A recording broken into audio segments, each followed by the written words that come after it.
জলপাইগুড়ি জেলার ময়নাগুড়ি ব্লকের জলপেশ মেলার মাঠ সংলগ্ন এলাকায়। আপনারা সকলেই জানেন ফাল্গুন মাসে লক্ষ লক্ষ পুণ্যার্থী এই জলপেশ মন্দির থেকে একেবারেই পায়ে হেঁটে মেলার মাঠ এলাকায় আসেন। আর মেলার মাঠেই একেবারে কিন্তু 10 দিন ব্যাপী চলে সাংস্কৃতিক অনুষ্ঠানের মধ্য দিয়ে মেলা। একেবারেই নাকরদোলা থেকে শুরু করে সব কিছুই কিন্তু এই মেলার মাঠে বসে।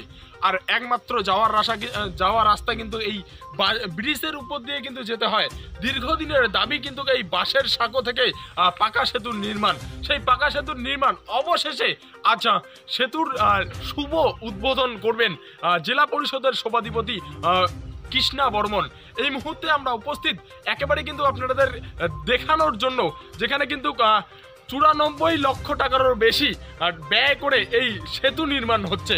পাশাপাশি জানিয়ে রাখি একেবারেই কিন্তু দীর্ঘদিনের যেটা দাবি ছিল এই পাকা সেতু অবশেষে কিন্তু এলাকাবাসী থেকে শুরু করে পুণ্যার্থী সবাই কিন্তু একেবারেই খুশির মুখে। মনে হয় যে এটা একটু মেলার মাঠ থেকে জলপেশ মন্দির যাওয়ার সেতুর শুভ শিলান্যাস করা হলো আজ। উত্তরবঙ্গের ঐতিহ্যবাহী জলপেশ মন্দির থেকে মেলার মাঠ যাওয়ার জর্দা নদীর উপর দীর্ঘদিনের দাবি পাকা সেতুর। জানা গেছে দীর্ঘদিন ধরে বাঁশের সাঁকো দিয়ে পারাপার হন লক্ষ লক্ষ পুণ্যার্থী।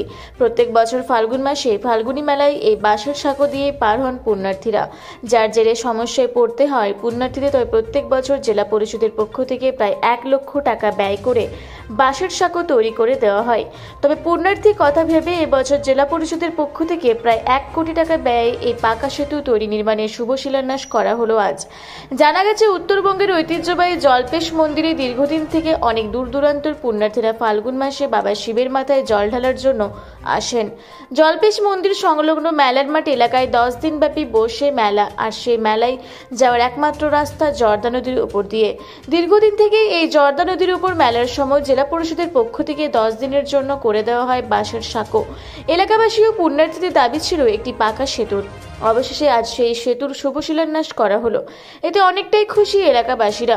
এদিনের এই অনুষ্ঠানে উপস্থিত ছিলেন জেলা পরিষদের সভাধিপতি কৃষ্ণা রায় বর্মন, পঞ্চায়েত সমিতির সভাপতি কুমুদ রঞ্জন রায়, ময়নাগুড়ি পৌরসভার ভাইস চেয়ারম্যান মনোজ রায়, মাধবডাঙ্গা 1 নম্বর গ্রাম পঞ্চায়েতের প্রধান টপি রায়, উপপ্রধান পবিত্র রায়, পূর্ত কর্মাধ্যক্ষ শিবশঙ্কর দত্ত সহ অনেকেই।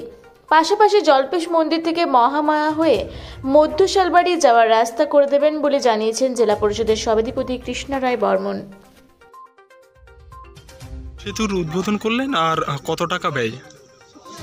আজকে আমরা ময়নাগুড়ি ব্লকে জলপেশ মেলার যে জর্দা ব্রিজ, জর্দা নদীর যে উপর যে সেতু, যেটা দীর্ঘদিনের আমাদের যেটা একটা সমস্যা হয়েছিল, আমাদের প্রত্যেক বছর জেলা পরিষদ থেকে এই সেতুটা নিয়ে প্রত্যেকবার আমাদের প্রায় 1 লক্ষ টাকা এই বাঁশের সেঁকো দিয়ে আমার সেঁকো করতে হয়, বাঁশের সাঁকো।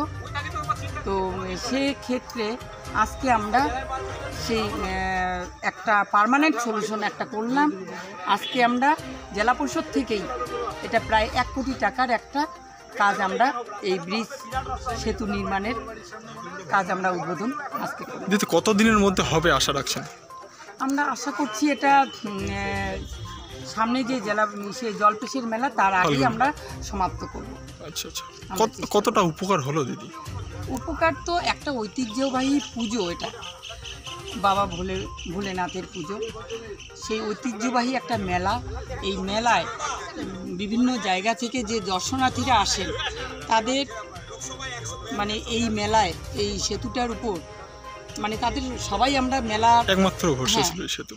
হ্যাঁ, এই সেতু আমরা সবাই উপকৃত। সাথে এই ময়নাগুড়ি ব্লকের প্রত্যেক আমাদের জনবাসী এবং আমাদের এই এলাকার জনসাধারণ সাথে আমরা এই মেলা উপভোগকারী। যেহেতু একটা বিশাল বড় মেলা এবং সেটা কতদিন যাবৎ 1 মাস না 11 দিন, হ্যাঁ 10-11 দিন ধরে এই মেলা হয়। সেক্ষেত্রে আমরা একটা বিশাল একটা উপকৃত হলাম এই ব্রিজটা করে। দিদি আরেকটা অভিযোগ রয়েছে যে জলপেশ মন্দির থেকে মহামায়া হয়ে মধ্য শালবাড়ির যাওয়ার রাস্তা, যে যেখানে উত্তরবঙ্গের ঐতিহ্যবাহী জলপেশ মন্দির, ঢোকার আগেই বেহাল রাস্তা, এই বিষয়টা যদি কীভাবে দেখেন? সেটাও আমরা আস্তে আস্তে দেখব। আচ্ছা, একটা ধরলাম আমরা অবশ্যই করব, যেহেতু একটা ঐতিহ্যবাহী মেলার আশেপাশে যা যা দরকার আমরা প্রত্যেক বছর করি, যেমন টয়লেট থেকে শুরু করে এগুলো করি। আমরা অবশ্যই রাস্তাঘাট কী কী আছে মেলার যাবতীয় দরকার আমরা সবগুলোই চেষ্টা করবো আস্তে আস্তে করার। সেটা কিন্তু একমাত্রই রাস্তা ঢোকার। একদম একদম অবশ্যই সেটা জেনেই আমরা করবো, ধরবো। মন্দির বিখ্যাত স্থান শৈবতীর্থ। এই শৈবতীর্থে জর্দা নদী মেলার মাঠ সংলগ্ন যে জর্দা নদী, সেই নদীতে এবার কমানো সম্ভব হবে, কিন্তু পাশাপাশি এই মেলার মানও অনেকটা বৃদ্ধি পাবে। শুধু এই ব্রিজটা কেন, আমার পূর্ববর্তী বক্তা একটু আগে বললেন, রজনীরা অনেকগুলো কথা বললেন। হ্যাঁ, সমস্যাগুলো আছে, এটা ঠিক। আমিও সময় সেতু নির্মাণের ব্যবস্থা করে দিয়েছেন। আমরা খুবই গর্বিত এবং আমাদের মানটানে এখন গ্রাম পঞ্চায়েতে এত সেতু নির্মাণ হচ্ছে। জলপাইগুড়ি থেকে কনক অধিকারীর রিপোর্ট, রূপসী বাংলা মিডিয়া।